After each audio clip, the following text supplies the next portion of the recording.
అక్కడ ఫేస్ చేయడానికి. అట్లాంటి చోట్ల బీసీ ఎస్సీ ఎస్టీలే వాళ్ళకి సపోర్ట్, మైనార్టీలో వీళ్ళు. ఇప్పుడు వాళ్ళు ఉండట్లేదు. అదే పవన్ కళ్యాణ్ వస్తే జనసేనకు సంబంధించినటువంటి వాళ్ళు కాపు సామాజిక వర్గం ఫేస్ చేయగలిగినటువంటి వాళ్ళు, రా అంటే రానేవాళ్ళు, డి అంటే డి కొట్టేటటువంటి.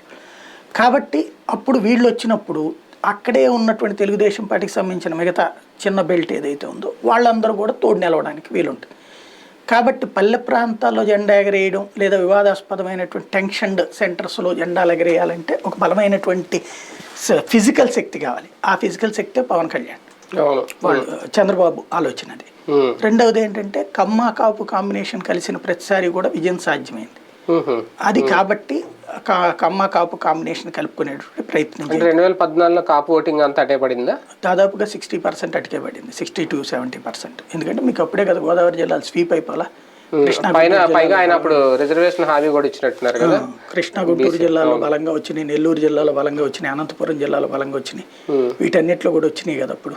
అంటే కాపు సామాజిక వర్గం బలం. అంటే ఇక్కడ ఒక విశేషం ఏంటంటే కాపు సామాజిక వర్గపు ఓట్లు తెలుగుదేశానికి అంటే తెలుగుదేశానికి షిఫ్ట్ అయినాయి, వైసీపీ కంటే వైసీపీ షిఫ్ట్ అయినాయి. కానీ కమ్మ సామాజిక వర్గం ఓట్లు ఎప్పుడు కాపుకి షిఫ్ట్ కావు. అట్లాగే రెడ్డి సామాజిక